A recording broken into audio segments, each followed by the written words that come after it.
tama na. Huwag nyo nang patulan. Baka sabihin, mamaya inaapi pa natin sila.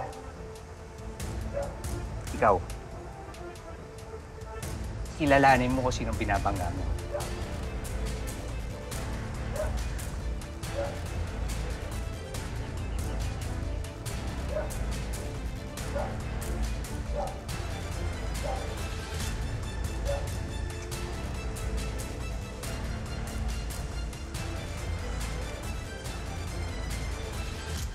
Thank you. Salamat.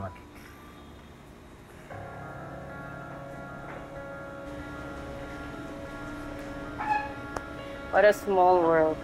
Gusto mo rin palang food dito. Ang dami nang tinake out, pero mag-isa ka na lang sa buhay. Marami kasi nagmamahal sa akin eh. Hindi kagaya ng iba dyan. Kompleto nga ang pamilya pero ni isa wala sa tabi niya.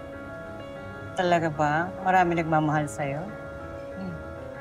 Kung sa bagay, kahit nga bugwet, inampun pa.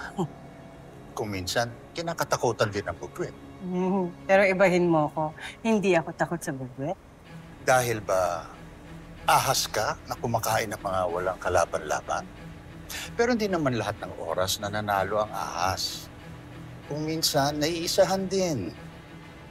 You think so?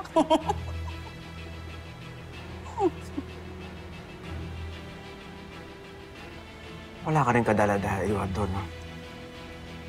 Baka nakakalimutan mo nangyari sa'yo.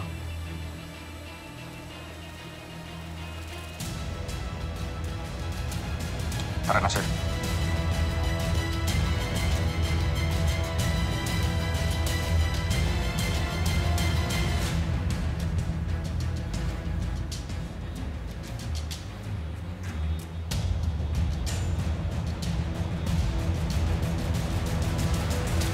Nakita nyo? Nakita nyo yung ginawa ng kapitan na yon? Yan yung sinasabi ko sa inyo eh. Hindi tayo patatahimikin nun. Kaya nga ba ayoko lumaban ka? Rambo, ayoko lumaban ka bilang kapitan. Nay, mas nga dapat tayong lumaban eh. Paano tayo lalaban eh? Hanggang bewang ka nga lang eh. Nay, ganun pala tingin niyo sa akin. Kala ko naman pamilya ko yung batingin sa akin.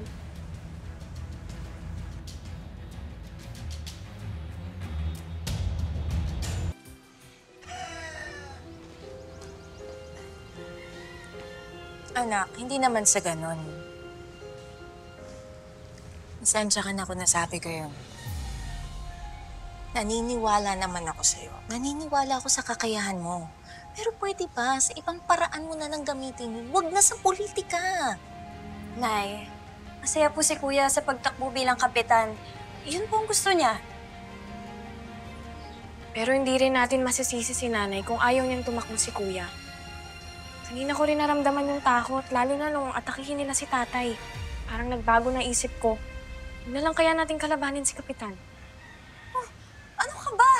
Yang si Cap Jerry? Parang makikita mo lang yan na lasing kumakanta sa videoke. Ni wala nga siya nagawang proyekto dito sa lugar natin eh. Kapag si Kuya Rambo ang naging kapitan, mas marami siyang magagawa. Tama. At ako, malaking paniniwala ko kay Rambo. Kaya susuportahan ko siya. Ako rin.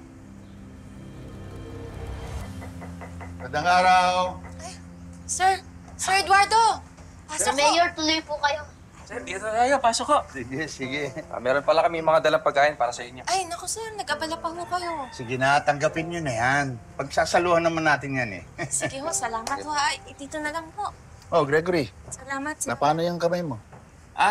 Ito, wala ho. Naka-enkwentro ko lang ho kanina yung mga tauhan ni Kapitan. Dahil ba sa pag-file ni Rambo ng candidacy? Ganun na nga po.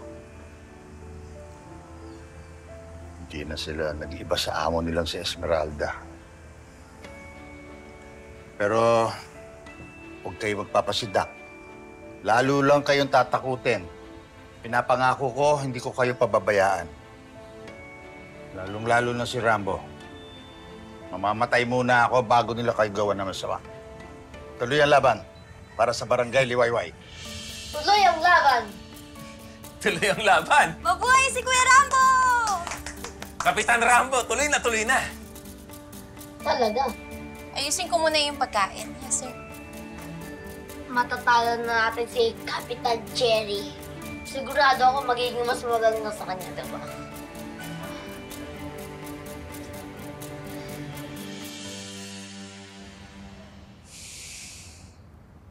Kung nagkataong buhay ka ngayon, 25 years old ka na.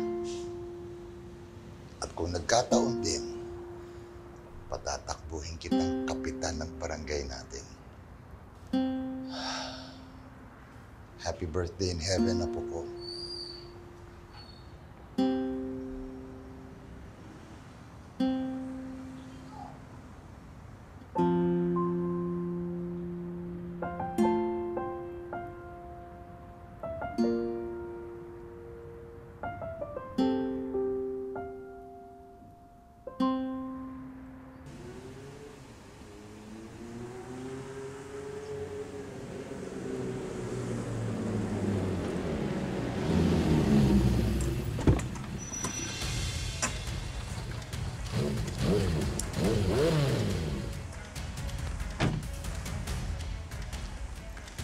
Balita, Todoy.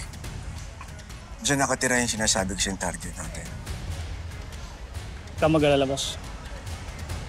Alam ko nang gagawin ko. Gusto ko gawin mo malinis. Ayaw na ayaw ko nang sasabi tayo. Tatakutin mo lang.